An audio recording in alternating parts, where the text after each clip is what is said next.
Welcome into the Husker247 Podcast. I'm Michael Bruntz. Brian Christopherson's over there. And it's Tuesday, May 2nd. The portal is, you can no longer submit your name into the portal. However, if somebody submitted it very late on April 30th, there's still a chance that they could trickle in there because of the 48 hours to actually enter. But for the most part, I think we've reached the point where the portal it's kind of closed. It's like this. It's just slowly closing. So today we're going to review kind of what the attrition looked like for Nebraska. You had a couple of notable names get in there late since we podcasted last. We'll hit on a couple position groups maybe just to kind of see where things stand there, and also finish up with some hoops because Nebraska basketball picked up a former Big Ten player out of the portal. So, Brian, is that pretty much a lay of the land? Yeah, I got a question for you though. If the portal door were closing, and you were inside the portal and you saw someone kind of like 25 yards away and they kind of wanted to get in the portal, would you kind of turn your back or look at the wall in the portal, the side wall, and pretend like you don't see the person? Or would you put your hand out in that sliver of space to open the portal up again for them? You kind of do the thing, I think, where you pretend like you're hitting the elevator open button, but you're just hitting the panel. You're not actually hitting the open button. Have you actually done that? No, I haven't. I've thought about it though. I keep my arms and legs out of public transportation doors by general rule. Like when I was in the Bay Area, you'd see people like get an arm in the BART door to try to, keep the door open, and it's not worth it. People like that. Those train operators, they don't care. They'll drag you. They'll drag you wherever you want to go. So if the portal closes, you just got to let it go. I know for sure if I were a college athlete and entered the portal, I would be a name that trickled out today because I'm a late filer. I would be the last day. Like, yeah, I guess I'm gonna do that. Better write it out. And so at like 3:32 this afternoon, you'd see Brian Christopherson enter the portal. And of course, that would only be worth like 87 words. But you'd be trying to download the portal app right as you're getting to the door. That's what you'd be doing. Yeah. So it is possible, I guess, someone could, as you say, could be added today, but seeming more and more unlikely by the hour. So where things stand now, Nebraska, as of 10 o'clock on Tuesday, May 2nd, publicly sits at, we've got it at 88 scholarships. And if you want to run through kind of some notable guys that entered late, AJ Allen's probably the front of mind for me as the guy that jumped in. But who stands out to you as kind of guys that have entered? I can't remember. Casey Thompson has been in since you podcasted, but who else stands out to you? Well, the latest entries on Sunday, there was AJ Allen, and there was also Jaleel Martin, who defensive back recruit, but I think you wondered about what his situation may be during the spring, right, Bruns? Because he was in the gray jersey, which isn't necessarily a bad thing because a guy like AJ Rollins was taking off in the gray jersey, but Jaleel kind of stuck in the gray jersey. So he was working at both receiver and DB, and it's a very crowded DB room. And he was a recruit that the last staff fell in love with at a summer camp. He was actually one of those great stories of like how showing up like to one of those June camps can occasionally pay off really big time for a person. But yeah, I don't think he was a big surprise, but he was a late entry. I would say I think there were 10 guys we counted up that entered from Nebraska in this sort of April 15th to April 30th window. And if I were to highlight three, it would be AJ Allen, Casey Thompson, and probably Stephon Wynn. Am I missing someone? No, I think that's the crew, I think, of people that were maybe a little unexpected. Of those three, was Stephon Wynn probably the biggest surprise to you? Yeah, probably. Because I thought it was more clear that he had a role, like that he was going to be somebody who would be important in the defensive line. But that said, in the spring game, it looked like he was sort of running with the second squad. I don't want to make too much of that, but that's what was happening. And then Hutmacher had a really good spring. They really love some of those young D linemen who they can give reps to, and I think are going to grow more on the job than we're used to around here. Whether you're talking about a Cam Lenhart or a Prince Will. So maybe some of that was made clear in the evaluations they had last week. Of course, that's a big part of this. Rule said at the spring game, after the spring game, then that week that followed, they were going to have meetings with all their position coaches, and it would be a very straightforward, this is where you stand right now. And then they would meet with coordinators and Rule himself. And so from what we heard, I take it those guys all got a very good view of this is sort of where you would be on a depth chart at this moment. And that probably factored into the decision. So AJ Allen enters later in the process. We've talked all spring and during the offseason about that running back room. And obviously Matt Rule has not been shy about the fact that he liked the way that group looked. How much does AJ Allen's entry into the transfer portal affect your opinion of that group? Like how, I guess let's kind of calculate how big of a loss that is for Nebraska right now. I'm trying to figure out exactly how to frame it, because I think it's a definitely a noteworthy loss, and yet I don't know that it changes my opinion on how they're going to be this fall at all, because I sort of was throughout the spring was coming to the idea that he wasn't necessarily one of the top two guys at that point. Now things could have changed when they got to the fall. I think that I don't think that's speaking out of turn either, because when you watch the spring game, it was Grant, Ramir, and Gabe Ervin, of course, who were the three guys who are really getting those runs behind the first team O line. And so that made me wonder a little bit about where if Allen was maybe third or fourth or somewhere down the list a little bit at this point. I know this fan base kind of fell for him hard last year because he seemed like a physical Big Ten sort of back in the pieces we've seen.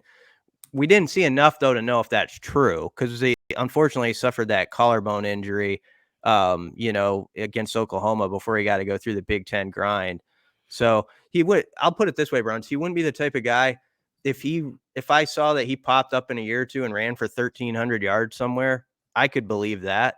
But you've covered this long enough to know sometimes, and I wish him the best first off, but sometimes a player that everybody thinks is really something their first year or so, sometimes you don't hear as much about them down the road too. So I don't think we should act like it's losing Walter Payton yet. He's an interesting case because he was a big recruiting win. He was a late recruiting win. I think it's fair to say that he was largely at Nebraska because of his relationship with Brian Applewhite. And, he gets to campus and, I thought that when he was in the games early last year, he appeared to bring something that was he had a little bit of a different burst, I thought, than the other backs. I think that's fair to say. I think also, in some ways he's at least the way he's viewed is sometimes shaped by how limited of a sample size you have to see a guy. You're getting, I need to go back and look how many carries he had last year, but you get a very small sample size of him versus, 200 plus carries of Anthony Grant. The imagination doesn't run nearly as wild when you have more to go off of. So, I'm with you. I mean, I think if he goes to the right place, I could see him being a very productive back. I thought that he had, some big play potential in him whenever he carried the ball. But I agree. I mean, I think the 1-2 for that group, that running back group, is probably a combination of Grant and Gabe Ervin, with Ervin probably being out in front a little bit there. And you have Ramir Johnson there as well, who it seems like, we have like every reason to discount him, or like, it's like year after year. It's like, oh yeah, they still have Ramir Johnson there. Yeah. And he's shown that when he's had to go in there that he can be pretty productive. So I don't think it changes the picture a ton. I don't think there's a ton of stress over in North Stadium about kind of where things are. And I think too, if you listen to Matt Rule talk about what they want to be offensively and how they want to win football games, it seems like they would value a bigger, punishing Big Ten type back, similar to what they had at Temple, versus a guy that's a little bit more of a slasher and that kind of a back. Is that fair? Yeah, I mean, the way he's spoken about Gabe Ervin right off the bat of spring, I feel like that changed the whole running back conversation when you heard that. It was like the first practice, wasn't it, where he's like, Gabe has been one of the stars of the offseason, and he talked about that sort of the idea or the vision of like a 222-pound back in the fourth quarter just weighing on people, and maybe Gabe could be that guy that is kind of the hammer when you need it. Gabe's an interesting case because this staff obviously really likes him. And I think the fan base is just sort of, they're not skeptical, I wouldn't say. It's more so, I don't know about him yet, like, cause there's been the injuries and stuff that just popped up at different points. And so there hasn't been enough like on film where people feel like they have a great read on Gabe yet. And so I think, I do think there's a little bit of a wait and see with some people about some of the, like, who's actually the top back over there. And then, Anthony Grant was really, I would say, grading high in everybody's, if they had a sheet out and how the running backs looked like the first half of last season. And then the second half was tough. I mean, so the biggest part for Anthony, and hopefully this will happen after kind of going back and reviewing last year, is not being that East-West guy in the Big Ten, because it just doesn't work. You can't do that thing where you're maybe at the junior college level, you could kind of dance around and eventually make like a 30-yard run out of it. But sometimes it's not about the home run, as you know, and maybe that's what a Gabe Ervin's going to bring to the table. Maybe it's about that guy who's like that consistent 4 yards. And I'm not saying he can't be more than that, but you know what I mean? Like in the Big Ten, you've just got to have that drum beat that's going at that position. So who best does that is going to be, I would say, the top guy. But I think you're right. If I don't presume to know too much of like what this staff thinks at this point, since they've only been here so many months and we're getting to know them. But having heard Rule talk about the running backs, I do feel pretty confident if like we had a press setting today with him and say, how do you feel about that room? He wouldn't be too sour about what's happened, just because they lost one guy. I think he'd be pretty upbeat. Yeah. Was there anybody else that left that you're kind of like, oh, that's, Logan Smothers, it felt like, he had the long thank you note to fans. I mean, I feel like that door is maybe closed a little bit more than maybe what I thought when he entered the portal, I guess.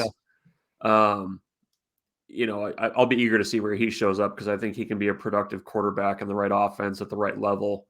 But, it's funny. I mean, all offseason we talked about scholarship numbers. It's like, oh, Nebraska's around 100. How are they going to make this work? I mean, they're down to 88 now. I think you probably will see a few other guys, be creatively kept on the roster, whether that's, substituting NIL for scholarships, or, other guys just kind of quietly deciding that they're done with football. Like, I don't get the sense that, that there's going to be much of any stress about, how they get to that number. And I do kind of wonder too, is there, space for, a guy like a Borkature or somebody like that to get a scholarship out of the deal? Because I think this staff sees guys, who are walk-ons who are going to play bigger roles, or guys who are going to be prominent special teams players that they're going to look to potentially reward with scholarships, just, because they feel that's the right thing to do. Yeah, I could see that happening. I think they could still actually get below 85, and a couple guys could earn scholarships. I said on our board the other day, because I wouldn't say it's consternation about it, but there has been this sort of this continual conversation about a little bit of worry about getting to the 85, and I just don't think they have been inside the walls over there. They kind of knew it would work itself out. I'd rather be yesterday. I said it was when they had 89, and I said I'd rather be at 89 than 81. You know what I mean? Like I'd rather be on that end of it, working down with some, steps you can do however you want to do it to get to 85 or naturally, than trying to fill up by the end of this like 7 scholarship spaces. So I think they're actually in the position that you should be in, and probably Nebraska needs to be in more of as it goes forward. Whereas I felt like there was always too many openings. I thought like right before the season, and I love that I love walk on to Scott. I love like those stories and writing them and all that. And a guy like Borkercher probably deserves a Scully because I think if you watch a spring game, as much as everybody talks about Eric Gilbert and Fedone for fair reason, Borkercher is going to play a whole lot, it seems to me, and going to be pretty important to this program for the next 3 or 4 years, or how many ever he has left. Yeah, no, it's funny. Well, the walk-on thing is just always like, it's like catnip for writers, right? Like it's just too perfect, especially if it's a fullback. Yeah. Like, oh yeah. So, anyways, a couple more things on football. NFL Draft happened this past weekend. Should we hit on that? We can. So we predicted. I had a very specific prediction about where Trey Palmer was going to go, and I was very, very wrong. Both players taken almost one after the other in the 6th round. Trey Palmer to the Bucks and O'Shawn Mathis to the Rams. Did any of that surprise you? A little bit. I'll speak about an error I made, which I think speaks to the surprise a little bit. It was only up for like 2 minutes, but we I think thought Trey would be the first Husker taken, right? So we had a that was the working theory. I mean, everybody, I don't think it's like a big secret that in things like that, everybody sort of has copy ready, and then you fill in the blanks. And I forgot to fill in the blanks in the first sentence. I put up Palmer drafted, but I forgot to put like by whom, what round, and pick. So that's for any journalism students that are beginning. That's important stuff to get in the story. Yeah, get that up high. Get it in the top graph and actually get it in the story, even if it's like the second to last graph. But anyhow, we corrected that pretty quickly. But Palmer was not the first guy taken, is the point of it. Mathis actually beats him by 2 picks and had us in a little bit of a frenzy for like 10 minutes as we're putting everything up and all that. I feel good for O'Shawn Mathis. I know, if we're just going to be real about it, he's not like one of those guys who Nebraska fans and him, I think, like have this warm hug for the next 2 decades. He came here for 1 year and it actually didn't probably go exactly like he envisioned it. No. But I feel like his background at TCU probably was a big selling point. He'd had a pretty good resume there. And I heard one analyst on NFL Net on the NFL.com say he's a lottery ticket. Like he's a guy who you don't know for sure, but you scratch that off and in 3 years, who knows, you could have something pretty special. So don't discount that he could do some things. Trey Palmer, I thought would go a little higher, but I suppose the thing he'll have to prove is that he's more than just the guy who can run past people, because it's going to be harder to do at the next level. Unfortunately for him, no knock on the Bucks, but they're kind of in transition right now in this next year.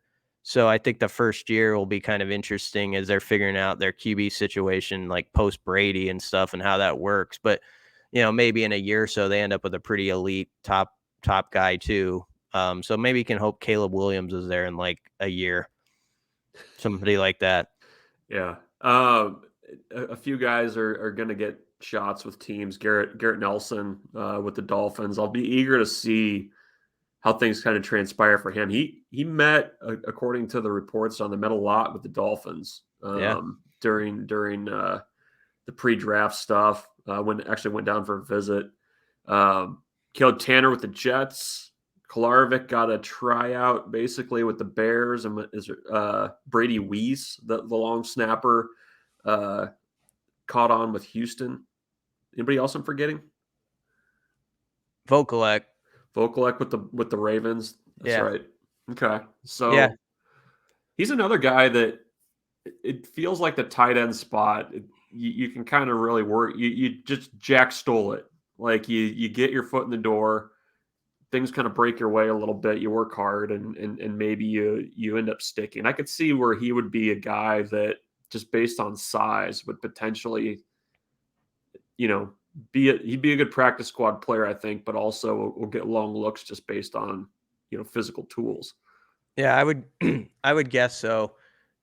I'll add one piece of commentary because I saw this a lot on Twitter and stuff about, I think you would say maybe it's connected to a guy like Garrett Nelson and somebody who like technically could have come back for one more year.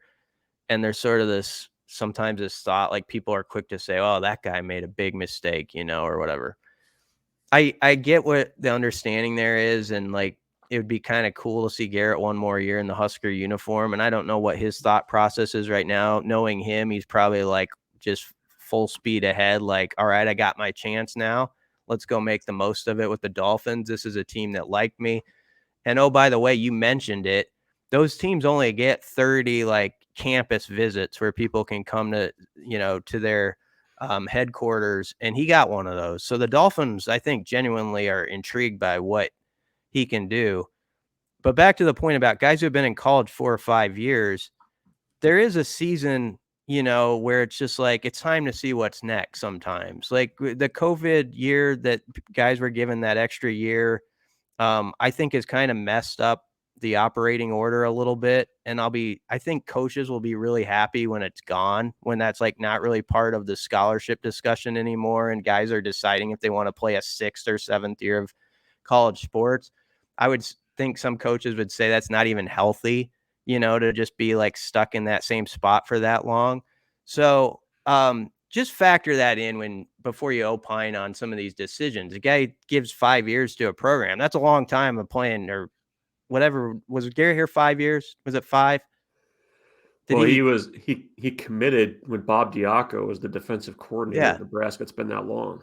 So he's had that's a long relationship with Nebraska. So wish him well and just say, he gave a ton of snaps to the university. I mean, you could leave it there. Caleb Tanner played as many games as any Huskers ever played at this school, So there's some guys who are, like Trey Palmer. Yeah, he could have come back. He was in college 4 years. It's not like we're talking about guys this is not like one and done conversations from, at the NBA or something like that. We can, I guess, transition to basketball here. We'll take a short break, and when we come back, Nebraska basketball getting its point guard. We'll hit on that and wrap things up here. All right, Brian, Nebraska basketball has been on the hunt for a point guard. Did not go anywhere with Hunter Salas. He ended up with Wake Forest. Latrell Wrightsell ended up at Alabama, but they did get a commitment from former Iowa point guard Ahron Ulis on Monday. Kind of a quick relationship there, as many portal commitments tend to be, but take us through kind of how that came together. You talked to his dad following the visit, how that came together, and maybe, I guess, what Nebraska sold as its vision, because Fred Hoiberg's relationship with point guards is always, I think, maybe an overlooked one a little bit, given his past record. Yeah, and people should not overlook how big a deal. Sometimes something gets written or said so much that it becomes like, yeah. But Hoiberg's like NBA background and just sort of the thoughts with recruits and parents of like, that's a guy who has relationships in the league. He knows what it takes to be in the league. He's played in it. He's coached in it. I think that's pretty important. in the case of Ulis, he had a visit last week to Seton Hall, and then we kind of found out over the weekend he was probably coming into Lincoln, and Sunday morning is when that broke, and they were on their way there, but they did not expect to commit like on the spot. His dad said they had a visit planned with NC State a few days later. And so, that they were going to wrap it up pretty soon, but there was going to be at least one more visit. But when they were in Lincoln, they liked how Hoiberg's offense creates lanes for the point guard. They like how Hoiberg works with shooters individually himself. And maybe that's a part of Ahron's game that can increase with Hoiberg giving direct tutelage to him and like shooting the basketball and just adding that part to his game. Maybe making him a little bit more of a weapon there. I think this is a really good pickup. At first I wasn't as sure, and I've just thought about it more and more. I just love the fact that he's so Big Ten experienced, and people can look deep at like the statistics and try to, well, it didn't have enough points or assists for my liking or whatever. He started 27 games at Iowa, and I know Nebraska beat him a couple times last year, but that was a solid squad that made the NCAA tournament. And so if you're on the beginning five for that group and played the fifth most minutes on that team, you're a solid player. Obviously, it's got great basketball genes in the family. His brother Tyler was a great player. Played at Kentucky and was, I think, the 34th pick in the draft at one point. And so, this is a family that's used to competing at a high level in basketball. And I think maybe brings a little calming. There's a calm that comes with this addition, I think, Bruns, because you kept looking like, who's the point guard? Like they had a couple nice additions in Rink Mass and Bryce Williams, but there wasn't a point guard yet. And at least there's a capable guy who's been through the battles now at that spot as you go forward and fill out the last two spots. So the other name that's still out there, Josiah Alec, Lincoln native, most recently at New Mexico. He's visited and still going through the decision process as of Tuesday morning. What do you kind of make, I guess, of the reassembly of this roster that Nebraska's done to this point? I mean, you've talked to, I guess two or three of the transfers now, but I think last year Fred Hoiberg did a pretty good job of kind of making the pieces fit. Mm-hmm. With the second kind of rebuild coming off of last year, and I guess knowing too that Keisei Tominaga's decision is still out there. What do you kind of make of this rebuild to this point? And I guess what do you see them still needing to add? A guy like Alec wouldn't be bad. He gives you a 6'8" frame. I like the fact that he's got that Lincoln connection. I don't think you make it all about that, but I do think last year when you listen to Hoiberg talk about like adding Sam Grissel and just like how much he cared about, like, this is my home, like, and guys sort of feed off this guy who cares that much about his home and making this thing go. If a guy like Alec did come along, that would be give you a little bit of that ingredient.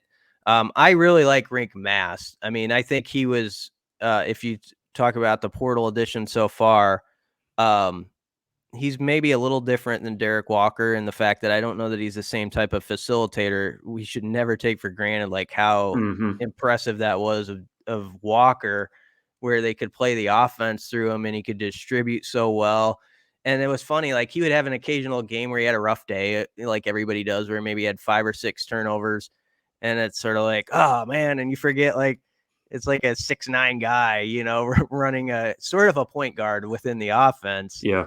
And so Mass isn't necessarily, I think he can do some of that. I don't know he can do all that, but what you lose there, maybe you get with a little bit more of an extended offensive presence. I think he can fill it up from deep. And Bryce Williams was on a tear from Charlotte before he came here. I mean, he was really on a roll, scoring the basketball, as we like to say. Some like to say.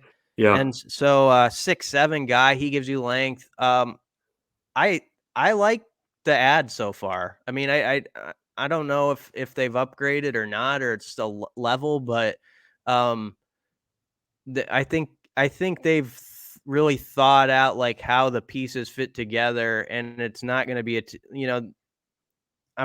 I've got to be careful here, but I feel like the teams like 2 or 3 years ago, it got to be a little too individual, like within some of those squads.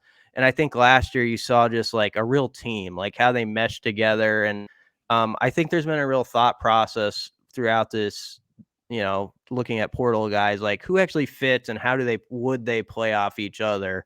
And actually, it's not about just getting a superstar. It's too bad like they didn't get Hunter Salas maybe, but he's a big name recruit, but are you getting the guys that fit and will work well off what the other guy's skill set is? And I think you could make the case they've done a decent job of that. So we'll see, though. Yeah, I think there's definitely been, I think, more of an eye towards kind of overall chemistry and how that works. I mean, the Bandamal, Grizel, both of those guys, as veteran players, I think when you add those types of guys to a program via transfer, I think that can really help you more so than just, a guy that might average, 5 more points a game or something like that. Like, I think there's something to be said for, especially when you're trying to fit together all these disparate pieces and guys that have played all over the place. I mean, I just don't know how you can be successful and not have an eye towards that now. And I mean, we've talked about the additions. You mentioned Casey in passing a bit, but it seems like there's a good possibility now for Nebraska, or better than I thought maybe a couple months ago, just because if the decision is between simply like the NBA and returning to college and just putting your name out there to get feedback, I like Nebraska in that spot, as opposed to where you thought maybe it was going to be like, well, maybe heads back to Japan, and obviously there's a ton of money there. So if that's off the table, I mean, that would be a monster get to have that show back for one more year, the way he was filling it up. And so that's, in a way, you could argue that's like a portal edition too, right? Because we were so iffy. We've been iffy about it, and we remain so until it's official. But that would be like getting another guy. Yeah, you definitely saw some tickets, I think, if he comes back, which never hurts. Do you have a favorite Gordon Lightfoot song? I don't. No? What? No. You're not big in the Lightfoot catalog? No. What should I be? What do I need to listen to? I know he passed at 84. Yeah. I'm sorry. I thought you would be a Lightfoot guy, so I thought I was like leading you right to the well. No, but you were doing like the 30 seconds of banter at the end. I'm sorry. Tell me what I should listen to the rest of the day.